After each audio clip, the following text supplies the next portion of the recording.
Hola, hola, bienvenidos y bienvenidas a esta charla liberada de Tisata, terapia integral de sanación del alma y técnicas ancestrales. Bienvenida, Cota, ¿qué tal? ¿Cómo estás? Hola, hola, ¿qué tal? ¿Cómo están? Muy bien, gracias. Si en algún momento tienes alguna pregunta o consulta, puedes interrumpirme, puedes enviar un mensaje por medio del chat o activar el micrófono, no hay ningún inconveniente.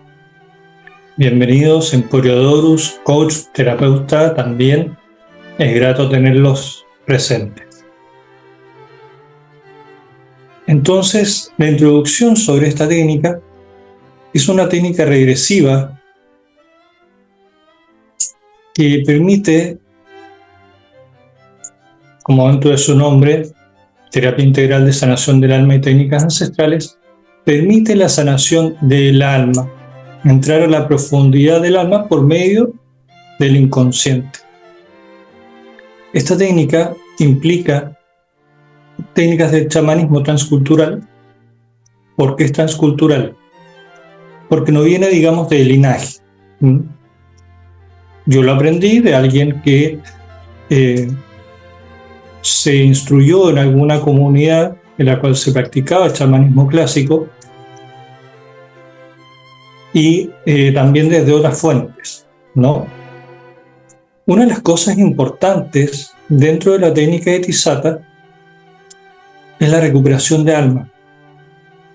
Si bien en el taller del tambor aprenden ustedes a recuperar alma o trozos de alma, también conocidas como energía vital, de manera autónoma, en Tisata aprenden a hacer lo mismo, exactamente lo mismo, pero con terceras personas. Es importante que durante la terapia la persona esté conectada vía Zoom, llamada de WhatsApp o en presencial. Otra de las cosas importantes es la extracción de emociones que han quedado atrapadas en la persona.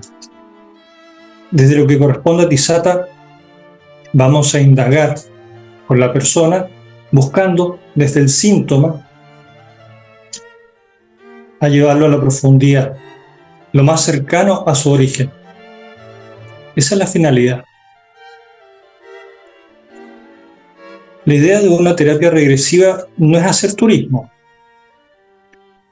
Para eso, sin ser falto de respeto, está el viaje prenatal. Si uno quiere conocerse un poquito más su origen y otras cosas, viaje prenatal sería lo indicado. Voy a hacer un envío respecto a eso. Entonces, estas situaciones, incluso dolencias físicas, pudieran tener su origen o principio en esta o en otras vidas. Eso es muy importante. Indistintamente que la persona crea o no las otras vidas, vidas paralelas y todo lo demás, ese es el viaje del alma. Mientras el consultante se permita vivir la experiencia, va a poder llegar a su profundidad y va a lograr sanar lo que necesita sanar. Algunas de estas cosas están relacionadas con traumas, incluso también en memorias en el vientre materno o antes. Dentro de esta técnica también aplicamos lo que es corte de cordones de baja vibración, juramentos, mandatos, entre otros. Una de las cosas más importantes que he vivido ya en estos prácticamente 5 años ejerciendo la técnica es el cambio que tiene la persona al terminar la sesión.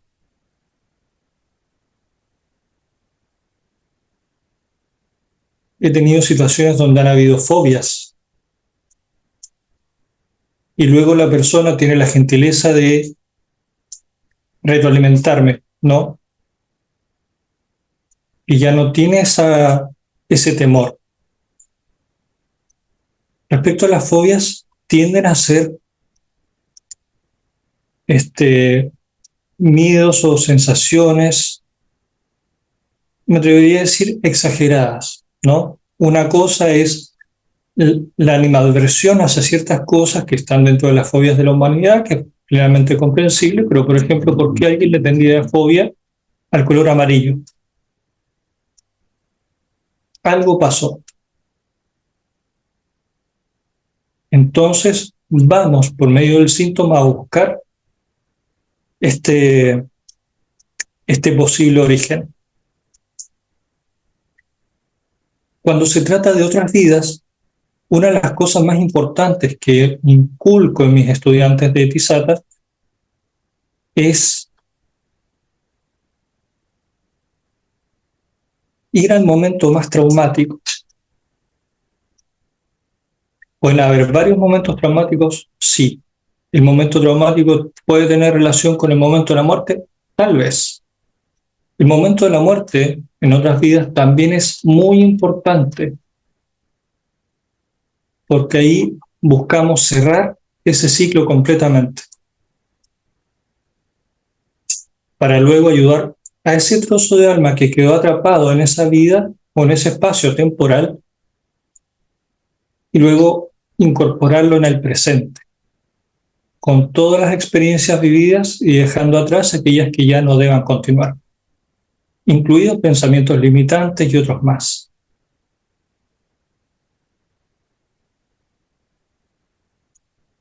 Si gustan, en la medida que avanzo, pueden dejar sus preguntas, yo las voy a ir leyendo y voy a ir aclarándolas en la medida que me sea posible. Dentro de la metodología de este curso, que tiene cupos limitados, 15 es el tope. Son 8 módulos. Cada módulo corresponde a un mes y son 3 clases. De las 3 clases, una queda grabada, que es la clase teórica, y las otras 2 clases son clases prácticas. En los 2 módulos finales, vamos a invitar gente de afuera, de manera gratuita, para que sea parte de la técnica en el rol de consultante. Ustedes ya van a vivir, quienes participen evidentemente en el curso, el rol de terapeuta y paciente, consultante, quiero decir. Entonces, todo este camino tiene que tener esa periodicidad para no tener una sobrecarga, porque es mucha información, hay temas muy complejos de abordar. Yo les menciono que, por ejemplo, sabemos que una violación es algo aberrante, es algo fuerte y es algo que uno no le desea a nadie. Lamentablemente esas cosas pasan. Sin embargo, en mi experiencia vivida hasta ahora en la técnica, he tenido consultantes que han vivido cosas, me atrevo a decir, 1000 veces peores. 1000 veces peores que eso.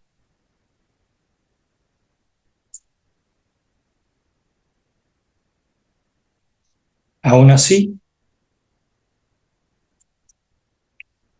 han seguido adelante y después de terapia han podido también reintegrarse, que es lo más importante. Reintegrarse en sí mismo. Porque una de las cosas que suele manifestar una persona que ha vivido un evento traumático de ese nivel es culpa, autocastigo, rechazo hacia sí mismo, rechazo hacia otros, entre otras varias cosas, de que cada persona lo vive y lo percibe de manera diferente.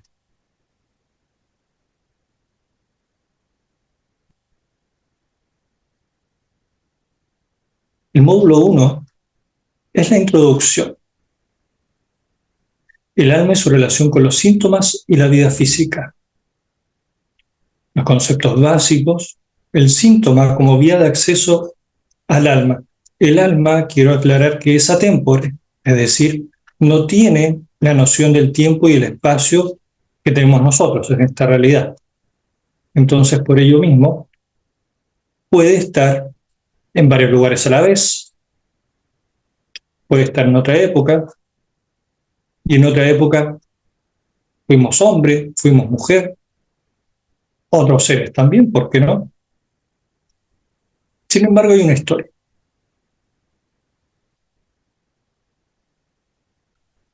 Experiencias traumáticas y atrapamiento de alma. Recuerdo una situación donde alguien que era bebé, iba en el regazo de su madre y tuvo un accidente de vehículo y ahí pasó algo. Y ese algo le provocaba en él, en su presente de esa época, pensar que a su hija, por jugar, ¿no? Los niños juegan de manera inquieta, le pudiera pasar algo. Entonces, después de la sesión, concluyó en que esos pensamientos de riesgo, punto uno, no eran de ella. Y lo otro, preguntándole por la misma situación. Si tu hija estuviera, por ejemplo, saltando en la cama matrimonial, ¿qué te provocaría ahora? ¿Alegría? Lo cual es totalmente opuesto a la misma pregunta realizada al principio de la sesión. Entonces el cambio es bastante importante. Fragmentación y recuperación de alma, lo que mencionamos como recuperación de energía vital. ¿Qué es lo que ocurre? El alma nos podemos figurar que es un trocito de papel con el que venimos, que puede ya venir fragmentado, sí. Entonces vivimos un quiebre emocional, se desprende un pedacito y queda en algún lugar, en alguna persona, objeto, etc. Vivimos otra experiencia traumática, por ejemplo un asalto, se desprende otro. Vemos las noticias, nos impacta, otro. Entonces podemos pasar toda nuestra vida recuperando trozos de alma. Algunos más grandes podríamos decir que otros. Entonces con esto lo recuperamos. Dentro de los síntomas de la pérdida de alma o energía vital está el no sentirse uno mismo, perder las ganas de vivir, perder vitalidad, entre otros tantos. Ojo que cuando hay ingreso a quirófano también puede haber pérdida de alma, ya sea por el efecto de la anestesia, uno se disocia y puede quedar por ahí vagando, parte de uno. Y luego de ese momento, la persona no se siente el mismo. Siente que algo le falta, una sensación de vacío.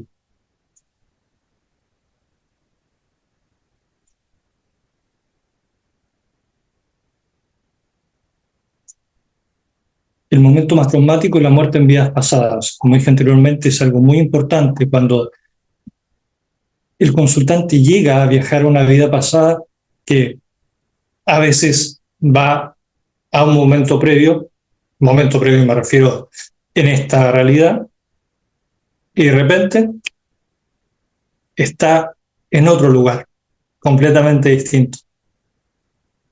Y está viviendo esa experiencia.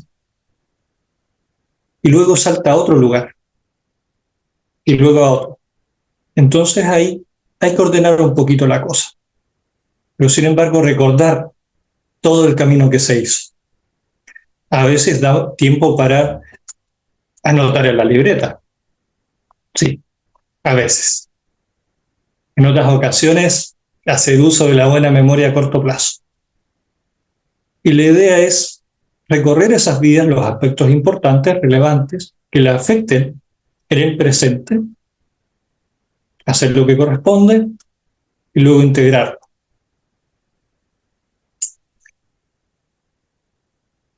El módulo 2, la vida fetal y el nacimiento, las experiencias traumáticas de la infancia experiencias traumáticas en la edad adulta.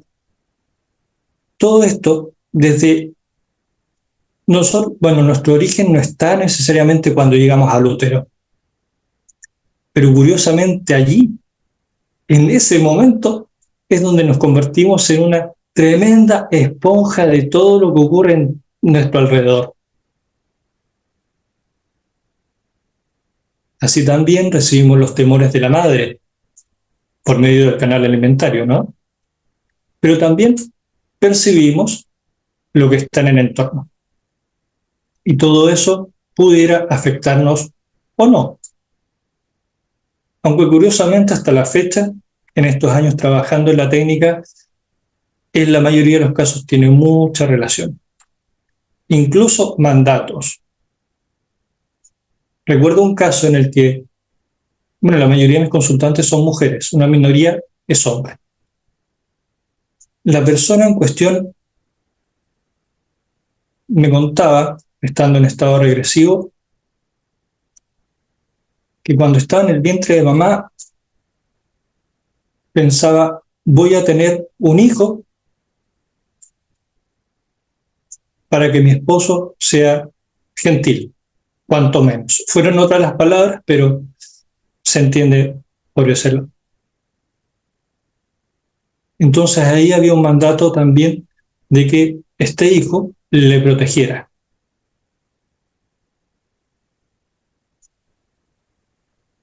¿Es deber de los hijos proteger a los padres? No, hay una jerarquía. Y esa jerarquía debe respetarse. Y así es como a veces nos vamos cambiando de roles en esta vida, en esta existencia, y llega un momento en el que hay que acomodarlos. También aprendemos a hacer eso. El trabajo práctico durante la sesión, la anamnesis y cómo abordar la entrevista inicial. Yo particularmente les digo, no se compliquen tanto la cabeza, la persona tiene un motivo para venir a consulta. Y a veces si uno hace la anamnesis completa, puede perder el foco de lo que la persona necesita en ese momento. Eso para mí es lo relevante, pero sin embargo es necesario aprender a hacer una anamnesis, aprender a preguntar y aprender a escuchar. La escucha activa. Eso es algo que entrenamos bastante en la técnica de Tisata. El módulo 3, corte de cordones energéticos, pactos, promesas, juramentos, maldiciones y otros contratos de cesión de poder. Si bien algo de eso lo vemos en el taller de corte de promesas y votos, sí, parte de ese material está dentro de Tisata, pero una de las cosas importantes es que aprendemos fórmulas para ayudar a un otro a cortar, en vivo y en directo. Entre ellos está el tema de la dependencia. Personas que, por ejemplo, no saben por qué no pueden irse de una relación que ya no funciona. Y no se trata de tirar todo al tacho de la basura porque sí. Se trata de ser feliz. Pienso que es el fin de esta existencia. Entonces, si yo estoy en un lugar donde no me siento pleno, donde no me siento feliz, debo encontrar qué me amarra, nunca mejor dicho, a esa relación, a esa persona, a ese lugar. O también personas que no tienen la capacidad de poder salir de la casa de los padres. Ahí también puede haber un mandato. ¿Le suena la frase, quiero que te quedes siempre conmigo? Y si eso lo escucha un niño, lo va a convertir en una realidad. Y así se convierte en un mandato. Módulo 4. Me encanta el módulo 4. La posesión espiritual, sus expresiones clínicas, concepto de almas perdidas, efectos y síntomas, tipos de almas perdidas y su accionar, Entre ellas ahí están los obsesores, son fantásticos. El trabajo terapéutico con almas perdidas, síndrome de abducción extraterrestre. La posesión espiritual y sus expresiones clínicas. Según el Vaticano, que tiene gente especialista en exorcismos, nos dice que de 1000 casos, 1 es posesión demoníaca. Los demás pueden ser almas perdidas, que son las almas perdidas, las almas de las personas que han fallecido, y generalmente suelen ser espíritus de familiares, entre ellos los hijos no nacidos o hermanos. A veces se quedan con el mejor de las intenciones, a veces para cuidarnos, y a veces hay personas que le encargan, por ejemplo, su domicilio a sus fallecidos. Así es que ahí, ojo con eso, porque es una forma de convertir a un querido familiar en un esclavito. Y eso vulnerará su libre albedrío.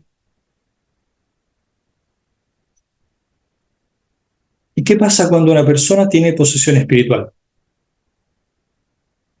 Hace cosas que no van con su voluntad. Por ejemplo, una persona que me dice, yo juego a las máquinas, ¿sí? Digamos, tragamonedas o lo que sea, un casino, pero no me interesa jugar. Y mi padre jugaba.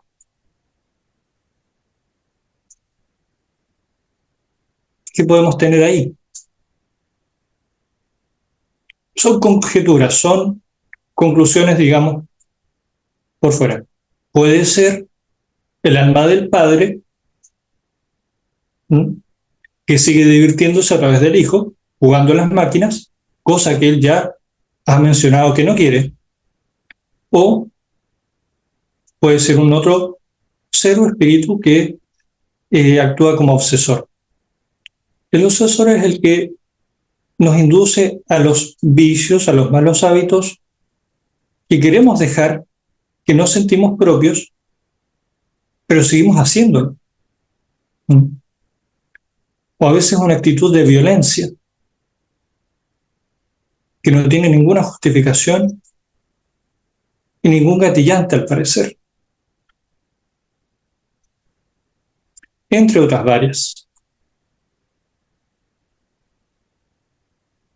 Uno de los síntomas que considero relevantes es cuando uno le pregunta a la persona, cuando te miras en el espejo, ¿te reconoces a ti mismo o ver a alguien más? Si veo a alguien más, por ejemplo, veo mi rostro en la pantalla y yo veo una mujer. Eso me da un indicio de que pueda haber. O me veo más viejo, o más joven, etc. Una percepción alterada. Eso me da pie para indagar. Acá tenemos una pregunta. ¿Tener desencarnados en nuestro campo energético es diferente a una posesión entonces? No, no es diferente. A veces ellos se quedan en este plano vagando, por eso se les dice almas perdidas, se alimentan de la energía de las personas, pero a veces están pasivos, no interfieren mayormente, pero a veces sí y bastante.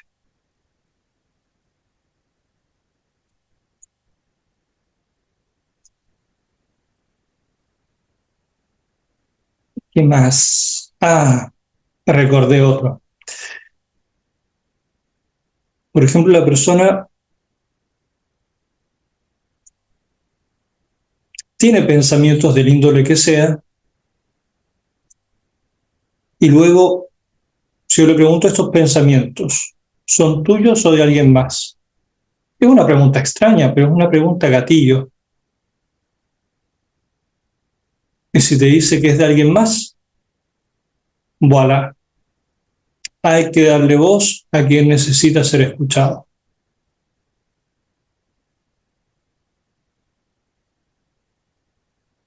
En varias ocasiones he tenido, antes no decía eso porque no me había ocurrido, pero sí, este último tiempo,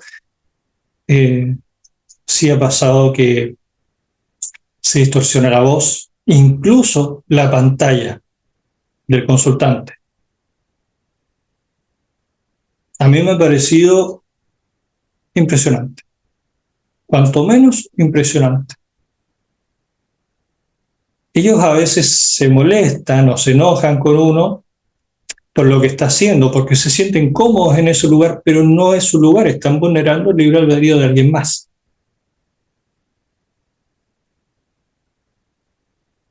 Entonces ahí es donde hay que utilizar un poquito de psicología inversa.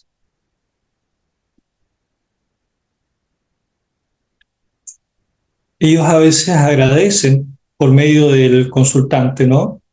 Antes de trascender, si uno, por ejemplo, les dice, ¿quiere dejarle un mensaje, por ejemplo, a Andrés? Supongamos que el consultante se llama Andrés. Sí, quiero agradecerle por el tiempo que ha habitado su cuerpo, etcétera. Incluso algunos por medio del cuerpo del consultante lloran.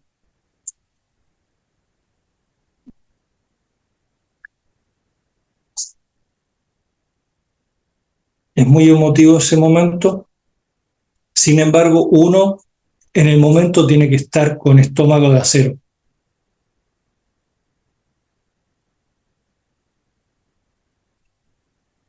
Síndrome de abducción extraterrestre.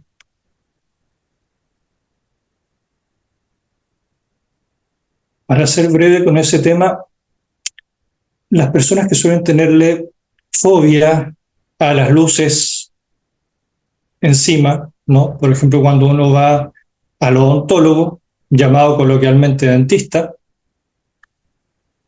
y le pone la luz ahí, directo en toda la cara. A los aparatos quirúrgicos, el olor a los hospitales, etc. Eso podría ser síndrome de abducción extraterrestre. Sabemos que hay gente que ha sido implantada con objetos biológicos, con objetos metálicos y otros objetos que no son físicos. También se da. Abducciones masivas también. No voy a entrar en el campo de la ufología porque no es mi área. Pero lo importante es remover lo que hay ahí, reemplazarlo por algo constructivo y sanar el trauma. Ese es el enfoque.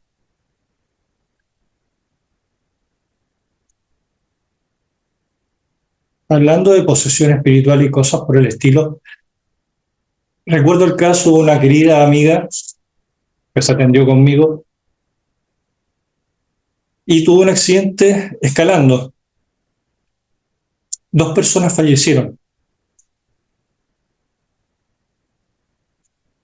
Y ella desde ese momento quedó con un dolor en las piernas, cosa que le era muy difícil diariamente subir y bajar las escaleras de su casa. Después de la sesión no volvió a sentir el dolor en las piernas. Ella iba al médico y no le encontraban absolutamente nada. Aquellas cosas inexplicables tienden a tener alguna explicación desde lo paranormal holístico. Módulo 5. Herramientas ancestrales para el trabajo en Tisata. Ahí entramos en materia de aprender la técnica en sí. Van a conocer a su animal de poder, animal de sanación, espíritu animal de recuperación de alma y psicopompo. Bienvenida Daniela Flores, querida colega y amiga mía. En el módulo 6, las herramientas ancestrales. Entre el módulo 5 y 6 está lo que dije anteriormente.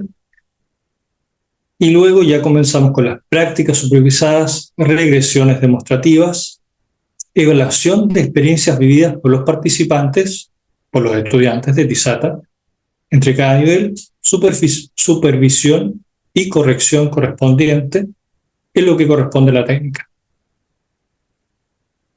Discusión de dificultades y dudas surgidas en la consulta privada de los participantes. Y luego el módulo 8, más práctica, más revisión de la técnica y trabajo terapéutico. En el módulo 7, generalmente el estudiante abre espacio sagrado con su consultante correspondiente, llega al motivo de consulta y trata de llegar al síntoma. Luego tomo yo la sesión. Una vez que ya está listo, el practicante indica las partes finales de la técnica, agradece al consultante, cierra espacio sagrado como corresponde y luego nos quedamos comentando la experiencia de manera privada. Eso no queda grabado para ninguna de las partes.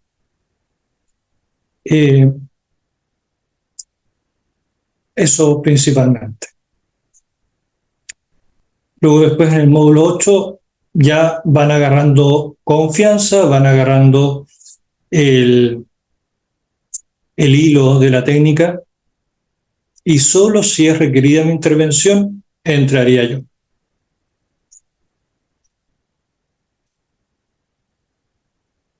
Como dije, supervisión y corrección, discusión de dificultades y dudas, eso es el módulo 7. Módulo 8, revisión, prácticas, finalización de las prácticas monitoreadas, supervisión, evaluación final. Y esto tiene una evaluación final que en realidad es una evaluación clase a clase.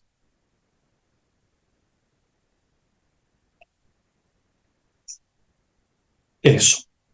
Este curso también está enfocado en lo que es Gestalt. Tiene parte de Gestalt también incluido. Hay libros para leer en digital. Hay películas para analizar en contexto del curso. Y todo eso lo vamos viendo clase a clase. Este curso tiene una duración de 8 meses. 8 meses que se pasan volando.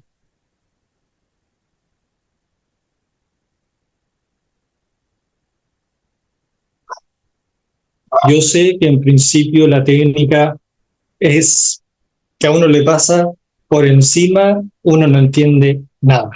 Eso lo sé y puede sonar muy desmotivante siendo yo el relator del curso, pero ya más adelante, cuando van encontrando los eslabones, cuando van encontrando el hilo conductor, ahí es cuando ya comienzan las prácticas. Y ustedes mismos se van a ir percatando del resultado.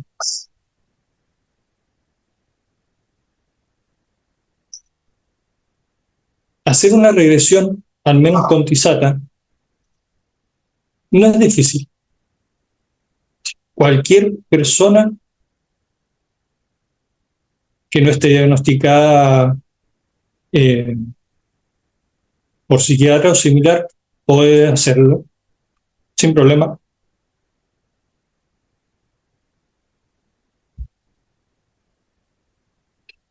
Pero de verdad, una de las cosas más importantes es la escucha activa, el respeto,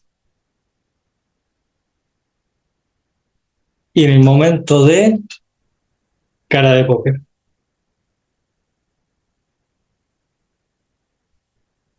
Acostumbrarse a preguntar, nos volvemos preguntones con el curso. Preguntamos hasta cualquier cosa. porque es necesario. De otra forma, no tendríamos cómo llegar al síntoma, y mucho menos al posible origen.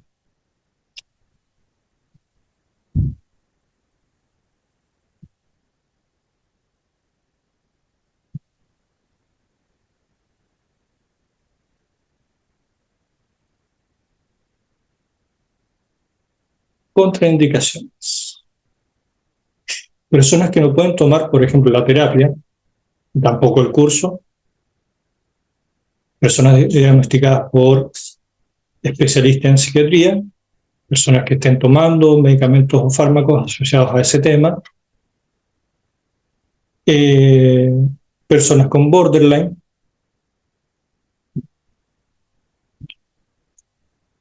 y con demencia senil. Todas las demás personas pueden tomar esta terapia. Y también el curso. ¿Y por qué no se le recomienda a las otras personas? Porque el uso de fármacos o tener, por ejemplo, borderline y los medicamentos que se les receta a las personas con ese diagnóstico pueden producir que la persona, ¿sí? Acá estamos en estado ordinario de conciencia, ¿sí? Estamos conscientes, estamos viendo ahí la cámara, estamos escuchando al personaje y todo lo demás, pero cuando entramos en estado alterado de conciencia, más los fármacos, alguna vez tuve una consultante que me dijo, no, yo me di de alta por mí misma. Era imposible poder tener un hilo de conversación. Era imposible. Así es que no solo por recomendación de mis mentores, a quienes les tengo un gran aprecio, con quienes me formé durante un año prácticamente, y también, bueno, con lo que me he instruido por otras vías, que fue necesario, ya que no tenía todas las herramientas para poder ejercer la técnica como lo hago hoy en día. Que sí, ¿cuáles son las herramientas diagnósticas que usan para llegar al síntoma? No hay herramienta específica, sino que preguntar.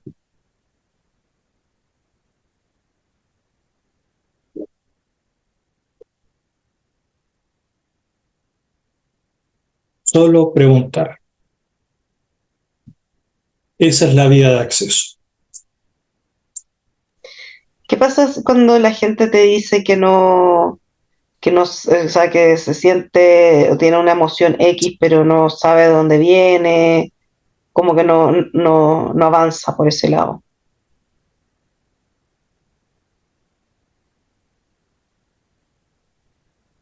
Ha pasado a mí, yo también soy terapeuta, me ha pasado de un poquito de gente, sí, pero que de repente hay gente que está muy desconectado con el tema o tiene unos bloqueos muy fuertes, entonces es difícil saber cómo llegar. Bien. Eso generalmente lo abordamos penduleando. No es el uso del péndulo radiestésico, ni mucho menos. Es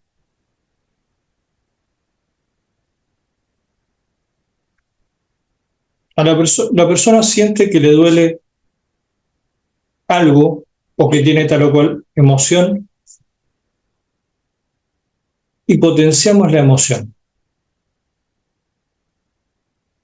Y si la persona llega a la vía de escape, volvemos al pasado, a antes de que eso ocurriera, o antes de que perciba esa sensación. Luego vamos profundizando más y más y más y más. De hecho, recuerdo una situación en la que la consultante en cuestión creía que había sido víctima de un abuso. Ese fue su tema a tratar. Recuerdo que estábamos en práctica, fue complejo el tema de la conexión y es relevante.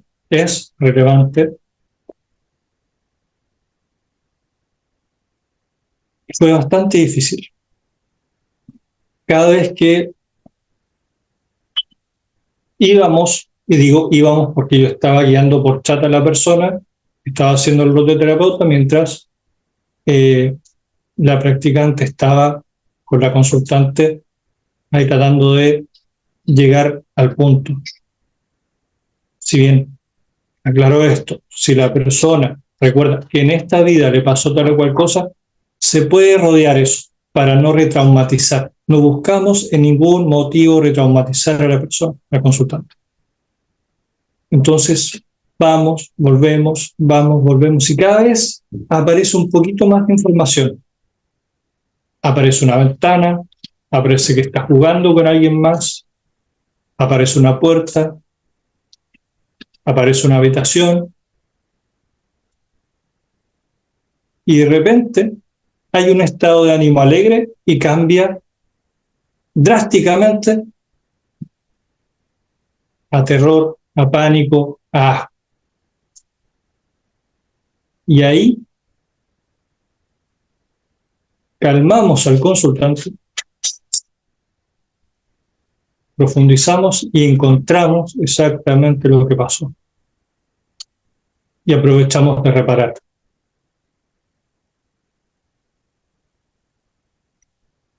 ¿Eso contesta tu pregunta, Cota?